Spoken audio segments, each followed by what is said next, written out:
We've worked with teachers and parents, and we give the parents tools that will help their children be successful in school. We have parent information, how to help your child with your homework, study skills, motivation. We help connect the parents to schools.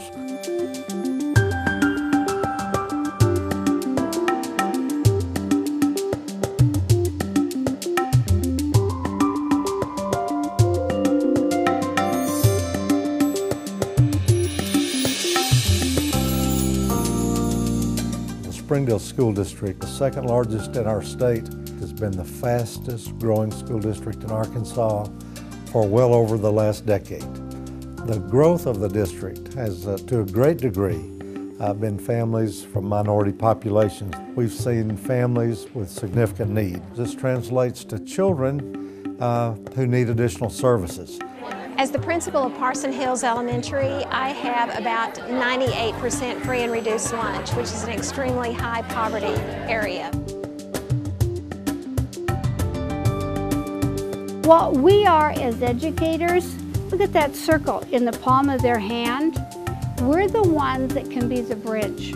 Generally, a lot of educators are from middle class, and so we don't quite understand the full concepts of some of our children. The children from lower socioeconomic do not have as many verbal skills. They may not have ever had a book read to them or own a book, and they may be 3 times lacking in the vocabulary words that other children come to kindergarten start with.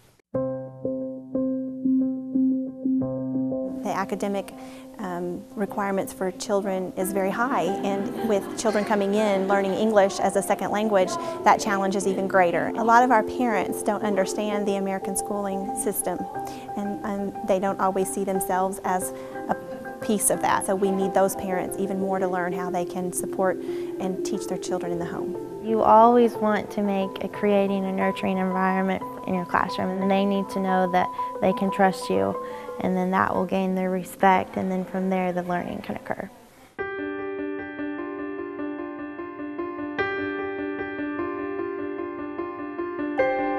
Over the summer of 2010, I got emergency custody of my kids and basically went from having little time with my kids to having them all the time, and I realized I didn't have the skills to properly raise them. I'm a single mom and I work full-time. Before I took the classes, you know, we would argue and then I would just give in. So I started taking parenting classes. My stress levels dropped off and things became more calmer at my house. It's made a huge difference in, you know, the way that I deal with my child and the way that I deal with probably other people's children.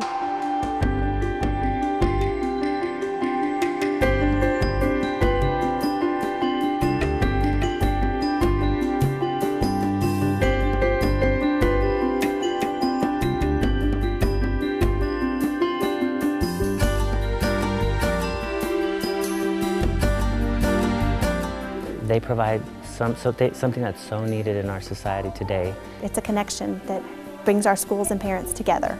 It just has strengthened our partnership with families immensely.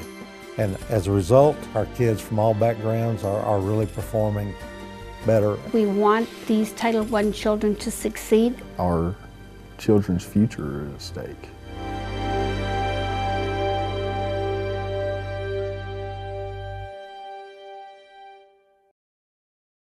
The Jones Trust, here to support and encourage nonprofit organizations serving families and strengthening communities throughout Northwest Arkansas. Historically, one of the many ways the Jones Trust has served the community is by repurposing useful structures. The Family Resource Center in Springdale, which once served as the mechanical shop for Jones Truck Lines, is a classic example of that service. More recently, the Jones Trust converted the old St. Mary's Hospital building in Rogers to another community resource, the Center for Nonprofits at St. Mary's. Sometimes, though, the best way to make new use of an old building is to simply remove it. And that's exactly what happened recently on the grounds of the Center for Nonprofits at St. Mary's, where 3 old buildings were removed in order to create space for additional Jones Trust services, including a new neighborhood park. The Rogers Fire Department was able to use the need to remove those 3 buildings as an opportunity for a series of training exercises. This is what we call acquired structure training, and it is a situation where property owners within our community donate a structure to us, a house typically, and allow us to train in it. We do several different types of training in these structures. Usually it terminates with a live burn training, which is what we're going to have here tonight. In a community our size, we don't get a real structure fire every single day. We're really kind of fortunate if we get an opportunity to train to have a real structure fire maybe twice a month. So you spread 2 fires over 100 guys, or a lot of guys who don't get to see a lot of that action. Well, this gives them the opportunity to see it. In addition, the Rogers Fire Department's Wives Auxiliary supported the training exercise by conducting a chili supper fundraiser at the Center for Nonprofits. WIVES is an acronym for Women Invested in Volunteering and Emotional Support, a group established as a support system for spouses of the Rogers Fire Department and to provide volunteer support to other agencies in Rogers and the surrounding communities. We want you to know how the legacy of community service Harvey and Bernice Jones established lives on through the Jones Trust in Northwest Arkansas.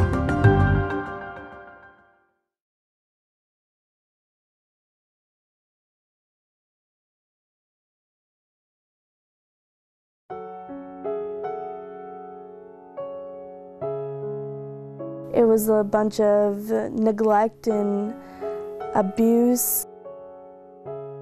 We never ate really, unless somebody, one of my parents' friends, would come and feed us. That's how we got food, and that's how we, got our baths and stuff. I started cooking at the age of 5. In order for us to have meals, we had to cook them. I got them dressed, and I was the one that got my brother off to school, and then I went to school. It was horrible. My mom and my stepdad leaving me and my brother and my sister on a racetrack.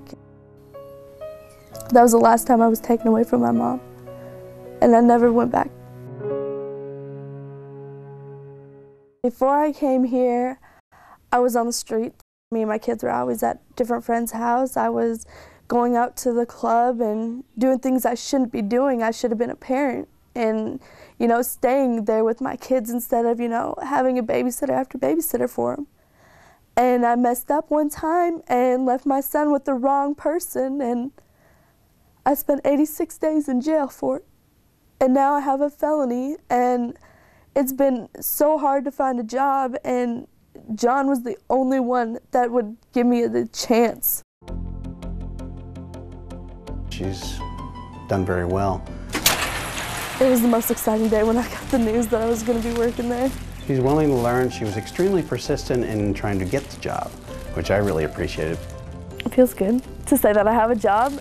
She's fun. She's happy when people come in. She's smiling. That's important. Some people say they can't have fun at work, but I do have fun at work. Hello.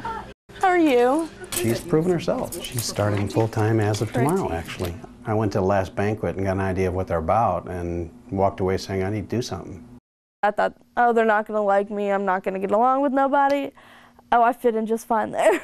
It's not my job to judge. We have someone for that. So it really comes down to it's the job, and if she's doing the job and it fits well and she's not creating any issues by any means, I mean, she's been nothing but a bonus. So it's worked out well. It's my new beginning. It's my second chance. I mean, God does everything for a reason. He put me in jail for a reason. He brought me to this house the day I got out of jail for a reason, and opened Becky and Jan and Karen and Susan's eyes to realize I really want to be here and change my life and do the things I have to do to get my kids back. And I'm gonna do everything in my power to get my kids back, to have the life that I want and give my kids the life they need. I never ever thought there was a place out there like this. that would actually be helping girls like me. It's a fun experience. I mean, I don't like the fact that I went through all this stuff in my past, but I'm glad it brought me to here.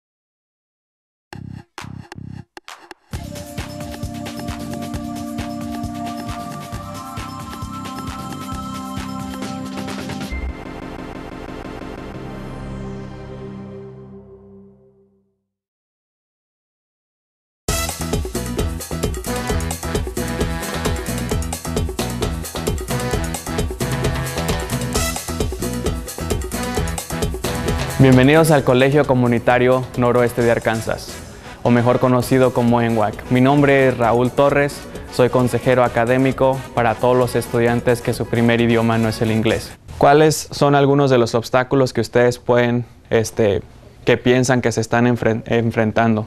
Los horarios de trabajo. El costo en las materias. Situación migratoria. El idioma.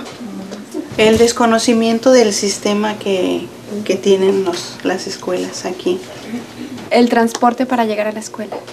Los hijos, la familia. Bueno, como les digo, trabajo con estudiantes de diferentes edades y todos me contestan siempre lo mismo. Mi nombre es David Medina, soy un estudiante internacional originario de México. Actualmente trabajo en el Learning Lab o el Centro de Aprendizaje. En este lugar contamos con más de 60 computadoras disponibles para todos los estudiantes. Siempre habrá una persona disponible para ayudarte con cualquier tarea que tengas relacionada con la computación. Además, contamos con el centro donde hay tutores. En este lugar hay personas disponibles que te ayudarán en tareas relacionadas con las ciencias, como puede ser biología, física o química. Además, estas personas están capacitadas para ayudarte con cualquier tarea de matemáticas. Todos estos servicios son disponibles totalmente gratuitos para las personas que así lo requieran. Además, contamos con el Centro de Escritura o el Writing Center. En este lugar, las personas que trabajan son profesores que enseñan la materia de inglés. Aunque tus ensayos sean de otra materia como biología, química, cualquier ensayo que tengas que hacer, ellos siempre estarán disponibles para ayudarte en cualquier ensayo.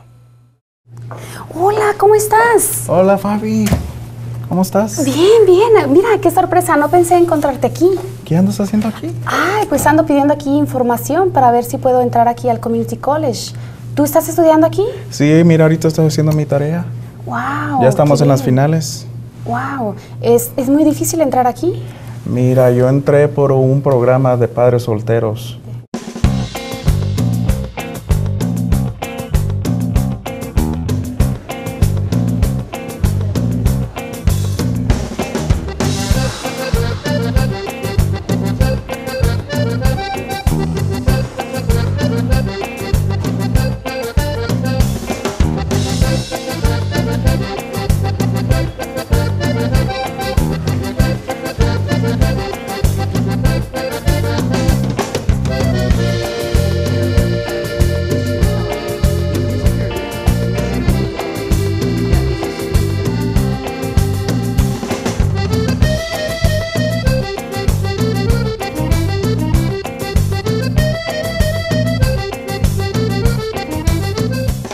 Yo les recomiendo que sigan adelante con sus esfuerzos y el que más insiste es el que más éxito tendrá.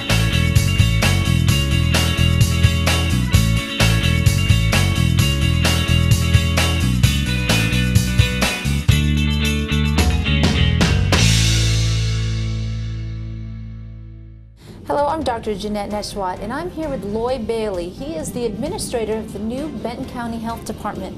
Lloyd, thanks for joining us for today. Oh, you're very welcome. Tell us, what is the meaning of this new facility here in Benton County? Well, I think one of the things that it initially does for us, it gives us more room, more space, and I think it'll be much more, it'll be better for our clients and better for our staff both. How do you think it'll affect our community as a whole? Well, I think it will allow us to perhaps do a little more partnering. We've always, I thought, done a good job with partnering with some of our associates in the community. And I think with some of them being housed in the same facility, that could maybe even take us a little step further. Can you tell us what goes on here? A lot with public health. We are a primary provider of immunizations. We also have provide family planning services. We are the provider of WIC services in the state of Arkansas, which is the Women, Infants, and Children's Program. We also provide STD and TB services and administer that program. We also have one of the largest, if not the largest, environmental health program in the state. That program has responsibility over food service inspections, new on-site sewage disposal systems, septic systems, and some other things as well. And who is this facility intended to assist? Anyone? Anyone. There are some programs that we administer that have income eligibility criteria, and but by and large, many of our programs are accessible to anyone. Why did this facility open versus the old facility? Well, one of the things that was a known was that we were needing more room, more space. In our former site, we were able to do a pretty extensive remodel back in 2000, and we knew then that that was probably going to be about a 5-year, give us about 5 years before we were going to have to reassess. We were able to get 10 years out of that. So there again, the need for more room, more space was a known, and things just kind of fell into place, and we were located here. Very good. What would you say is the greatest benefit of this new, amazing, beautiful facility? Besides the immediate additional room, I think the partnering aspect, which we're just now, really finding out about the power of, as far as having several entities in one location. We're anxious to really delve into that and see what that's going to allow us to do in the future. Very good. And what are some of the other organizations that are here in this building? Well, we have the community clinic is located in this building, and we also have some other entities that we're just now finding out about. We had a luncheon just recently with some of the other representatives of the other agencies here, and that's going to be an ongoing event. Very good. And so I think that we're going to be able to build on that, learn more about each other. Excellent. What is your ultimate goal and mission here as administrator in this new facility? Well, basically keep everything between the ditches and go in the right direction. But we've got a lot of good support, county government and the county community in general are tremendous supporters, always have been in Benton County, and we'll just want to continue to build on that.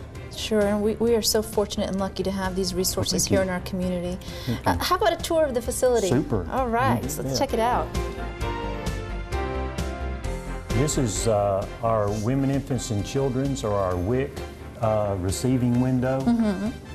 So people that have met eligibility requirements for that program would be coming over here, and we can pretty much streamline that process. Our windows on the other side of the lobby, we'll have intake for our immunizations, family planning, STD, TB, all that'll take place over there.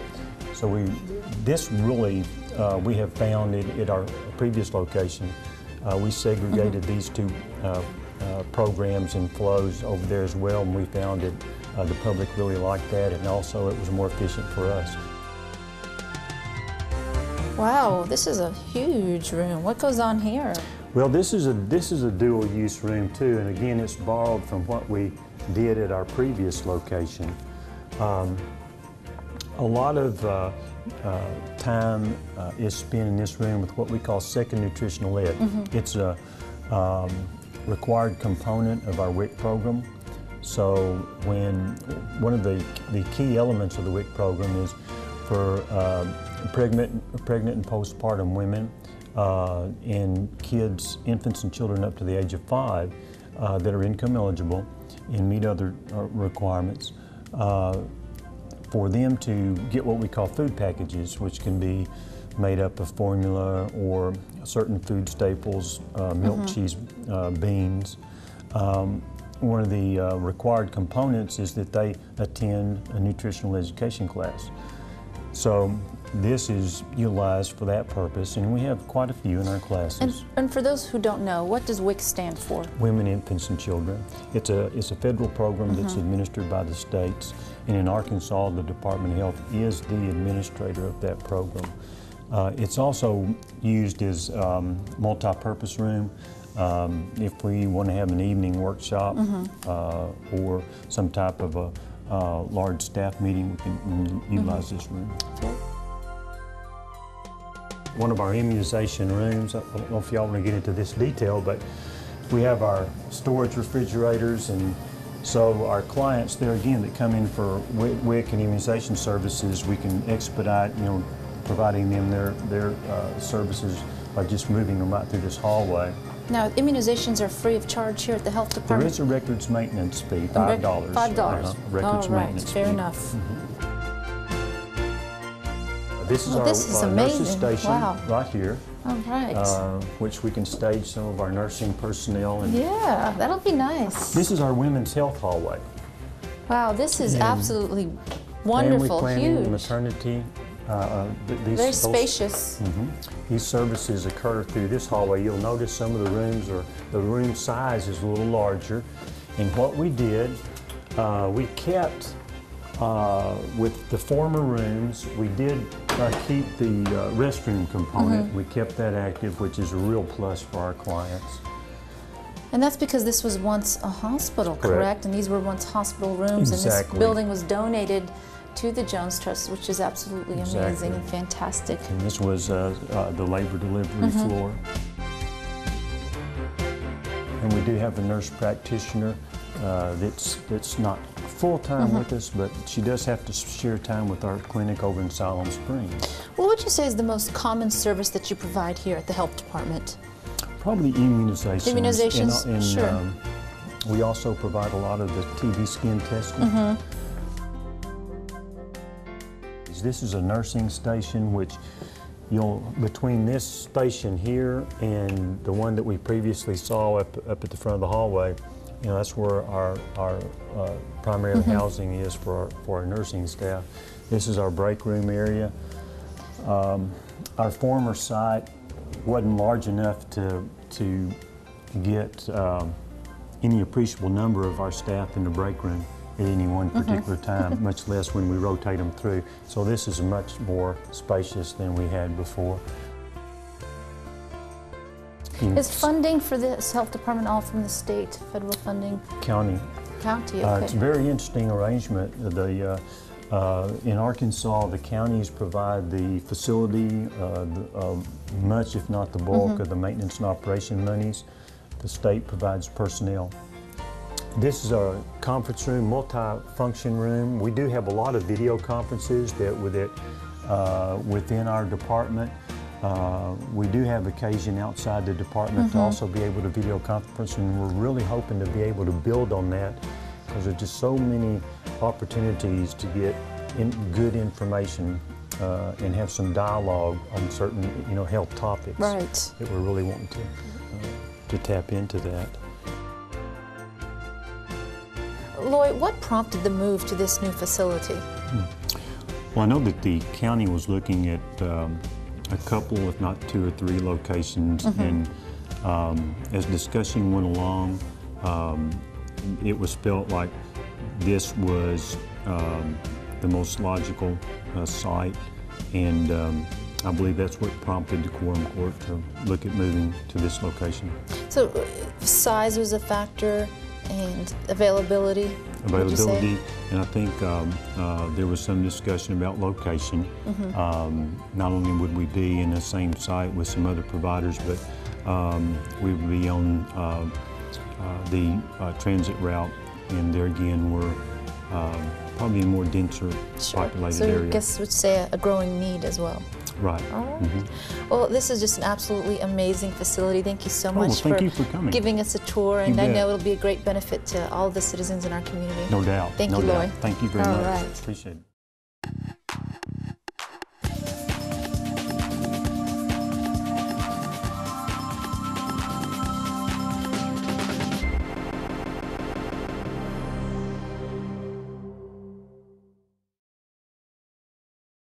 The Jones Trust, here to support and encourage nonprofit organizations serving families and strengthening communities throughout Northwest Arkansas. I work for the Child Care Resource and Referral Center and Arkansas Support Network. We partnered with them and also the Jones Trust in having the space available for parents and daycare providers to check out books or to come here for trainings. We also saw the need in the building for the partners in the building that they needed more meeting space. This space is open Monday through Friday from 8 to 5. You can come during the library hours. You can check out materials. You can also laminate things. You can make copies. We have some other machines, one machine called a Cricut machine. We help parents find childcare, and we also help do trainings in the community. So we're hoping this is going to be beneficial for parents and daycare providers.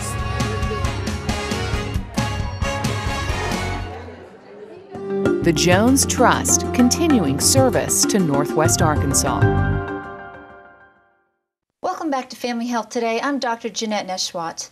The Northwest Arkansas Tobacco-Free Coalition serves Benton, Carroll, Madison, and Washington counties by working toward the elimination of exposure to secondhand smoke, reducing tobacco advertising, and promotion of targeted towards the youth, as well as reducing youth access to tobacco products and linking people to cessation programs to help them stop smoking. The coalition and their community partners believe the key to reducing the tobacco burden in Arkansas is through local efforts. And joining us today to discuss those efforts is Tyler Clark, the project coordinator for the coalition, and Shanita Neal, the smoking cessation coordinator from the community clinic. Thank you so much, both of you, for joining us today. We appreciate it. Thank you for having us. All right, Tyler, tell us, what is the purpose and mission of this coalition? Well, Dr. Nashwatt, you spoke about it actually, really eliminating the exposure to secondhand smoke, helping kids address tobacco-related advertising in the area, also reducing tobacco-related ads. We know that oftentimes kids are exposed to lots of different ads when they go into a convenience store. As you mentioned before, eliminating secondhand smoke, the dangers thereof. Policies, we help pass policy and initiatives to actually address the dangers of secondhand smoke. Also address tobacco-related disparities among Marshallese, Hispanic, African-American, and also youth as well. So address those disparities. We do focus groups to kind of address those issues of what's the best way to approach that community, what disparities actually exist, and then also linking people to cessation programs, as you mentioned before. 1-800-QUIT-NOW is the Arkansas Quit line. We refer people to that program often, and then also we have a lot of local programs in Northwest Arkansas we refer people to. Very good. Is this a new coalition? When was it founded? Oh, not by any means. We're 10 to 11 years in operation, actually. We've been around for quite some time. We're a strong coalition, 125 members. We're actually the oldest coalition, tobacco coalition, in Arkansas. So we're really here because of Initiated Act 1, which was the 2000 vote, essentially. The Master Tobacco Settlement dollars were brought to referendum for the Arkansas state voters to actually vote on to how to actually use those dollars. So we're one of many coalitions in the state that focuses on Washington, Benton, and Carroll counties, I mentioned before. So we focus on those counties through that Master Tobacco Settlement dollars, and we're one of a handful of states that actually use that money actually to tobacco-related programs. So we're very lucky in Arkansas. Which is exactly what we need. Why is this so important, not only for those who smoke, but for the non-smokers as well? Sure. Well, I want to share some numbers with you guys, if I could. People who identify themselves in Arkansas as smokers is about 23.3%, actually. Washington County identify themselves as 15.8%, and Benton County is 17.2%. So that's people that self-identify in a telephone survey that they actually smoke cigarettes on a regular basis. We're lucky in Washington, Benton County to have the lowest rate of tobacco usage in the state, and that's obviously to our efforts here at the Tobacco Free Coalition. But also, that number also means people die from tobacco-related illness. Over 4,900 Arkansans die each year because of tobacco-related illness. For every 10 non-smokers, one non-smoker dies. So that counts for about 510 non-smokers in Arkansas alone. In Washington County, smokers who died, to put it in perspective, 339 smokers in Washington County. Springdale 109, Fayetteville 120. So put that in perspective of actually accidental death, that's suicide, car accidents, HIV, liver disease, worksite accidents. Only 69 in Fayetteville died last year. So to compare that number to smokers who died, 120 to 69, that's almost double people that died accidentally in Fayetteville alone. Staggering statistics. Can you imagine if we didn't have this coalition in place? Those numbers would just be outrageous. Sure, sure. Well, if we know if we have any impact to reduce the tobacco burden in Arkansas, we're doing a good job, and we've seen that number come down considerably over the years. What is a typical day in prevention control? Well, if there's any typical day for us, it kind of runs the gamut. We could be giving a class to youth, to community members, leaders. We guest lecture at the University of Arkansas quite often. We're developing multimedia campaigns, social networking campaigns to get the message out about tobacco. Linking people to cessation programs. So our office is always a buzz. We're always being called for quotes on tobacco-related issues, and really the actual benefit to us is that we're here in Northwest Arkansas. We have a pulse on what's going on here, so we're actually really advocating and educating people about tobacco burden here in the state. All right. Tell us some of your achievements in the past 10 years. Well, I'd like to brag, obviously. Since we formed 10, 11 years ago, we were really in the forefront of helping Fayetteville become smoke-free. In the Smoke-Free Fayetteville Days in 2004, we're instrumental in educating and advocating for that issue. We also helped, as our guidance, become smoke-free. The University of Arkansas's new smoke-free policy, we helped advocate for that and educate the student body and the students about that as well. And also, we're so proud that when we started 10 years ago, the smoking rate in Washington County was 38%, and now it's down to 15.8, which is the lowest in the state. So that's half the tobacco burden reduced. That is fantastic. And we know that's because of tobacco policies, and we got to give credit to our community members and community partners who actually work hard to ensure those policies are enforced, and that we educate people about those policies too. Absolutely, and especially to those people like Shanita, who helps coordinate smoking cessation programs. Is that right? Tell us about that, Shanita. Smoking cessation is, in and of itself, just quitting smoking. Not just smoking, but any type of tobacco, dip, chew, the like. It's really getting in there and talking about the reasons why you smoke, the reasons, the ways to quit, as well as how to live a normal life now that you are not having, that you're not smoking or you're not using tobacco, and so helping them just trying to change their behavior and change their life at the same time. Very good. How does one gain access to your services at the community clinic? Is that correct? Yes. Well, our patients our people who come to our classes or our program have to be eligible for the program.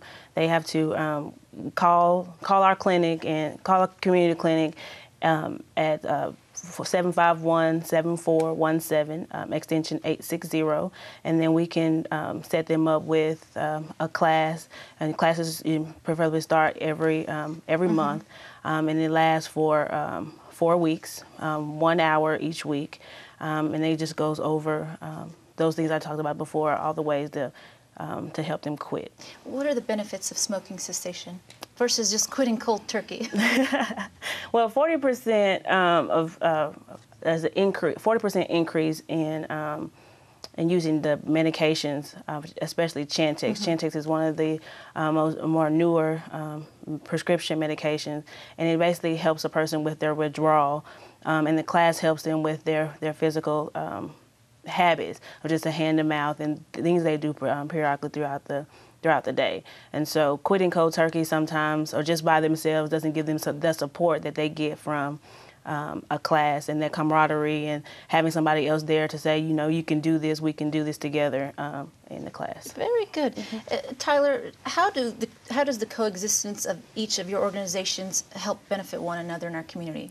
Well, Community Clinic is the fiduciary of the Tobacco Free Coalition, so that's a blessing, obviously. A lot of coalitions statewide don't have that blessing of a strong fiduciary. But obviously we're educating about the dangers of tobacco. We've got to have an outlet for people locally to gain cessation information and actually quit the habit. We can preach all day about the dangers of tobacco, but if you don't give them an option to quit, there's really there's really no benefit to have the prevention or the education talk. So the two of us work in tandem quite often. The Tobacco Free Coalition and Community Clinic work side by side to really to eliminate that burden. So without the two, wouldn't it be possible? Very good. How can one get some information to join your efforts with your coalition? Sure. Well, we'd love, we're again locally here in Springdale. Our office is based out of the Harvey Jones Education Building here in Springdale. We have a website, nwatfc.org. They can always call our office at 872-5350. We're always looking for people who are interested in joining the coalition. We run a wide variety of people who are healthcare providers, who are concerned citizens, people who are just passionate about advocating for tobacco-free Northwest Arkansas. So we'd love to have those people who want to learn more about us. Sure, great. And Shanita, just from your experience and the people that you've worked with, other than we know smoking can cause lung cancer and COPD and emphysema, what do you think? How do you think it actually has an impact in the lives of those people that quit smoking from your experience in running the smoking cessation programs? The people who come to the class and finish the program have a better quality of life. They, with their family or their children, their whole life just really changes. They have this sense they can actually continue to live life and they not be so bound by some of the things that happen once you do smoke. Lung cancer, COPD, some of those things can be reduced or even get better over time. And so they can breathe better. They can feel their circulation in their arms and their legs just gets so much better once you quit smoking. Even the way they can smell and taste now, it changes them. So they like, oh, we have so much success over the course of the program, and people are just so happy that they get an opportunity to quit and have something help them to quit as well. And reduce the risk of stroke and heart disease as well. Absolutely. Very good. Can you share a success story with us? There's so many. There's so many. We have a lot of people who come to the class and they have no way of accessing or getting the medication to help them. And they say so many times that patches and gum lozenges are so expensive, as well as the prescription medication. And they're like, I can't believe this. How are y'all able to do this? How can you give me this at a reduced cost or free?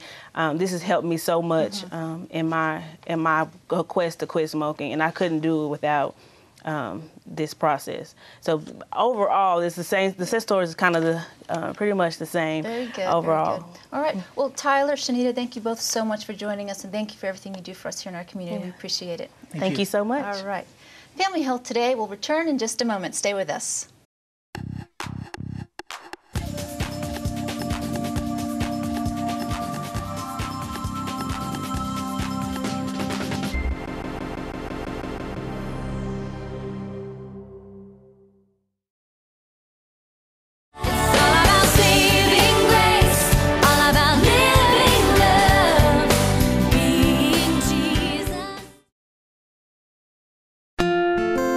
I love how the sisters would come in, and you can see their little shuffling on the floor here where they came in to get their positions to pray.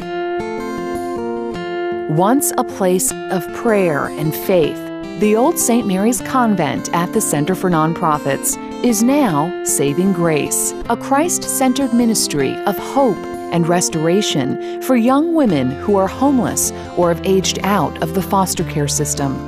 As a little girl, I slept with a Bible on my chest because I was so afraid of my mother and thought she would kill me in my sleep, and I knew that the Word would protect me somehow. Becky Schaefer, Executive Director of Saving Grace, knows all about foster care life. She spent half her childhood in a children's home. Shortly after getting married, Becky and her husband became house parents, raising dozens of children over the last 18 years. We saw the same trend of these girls leaving the home, going to college or whatever, going back to their homes with their families, but the same trend of they didn't have those life skills to sustain them through their adulthood. 5 years ago, she wanted to do more to help them. The Lord put this in my heart, and I wanted to do some sort of a transitional living house. Schaefer teamed up with the Center for Nonprofits, who helped make her dream a reality. In the fall of 2009, family, friends, and volunteers transformed this old convent into Saving Grace.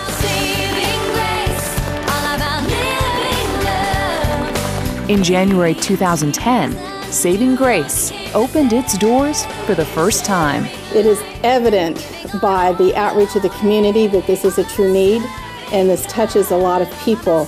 Saving Grace provides women ages 18 to 24 their own affordable rooms, access to education, life skills, career counseling, and community service opportunities. The more involved residents become, the more benefits they reap, like earning discounted rent. None of this will be a handout. Not one thing about it will be a handout. It will be us reaching out and helping them up. They just need that step up and just that encouragement and to make a better life for themselves, and so they don't fall back into the system, that they don't return into the same system that they came out of. Resources and people are a huge part of your success, and a place like this basically empowers them when nothing else can.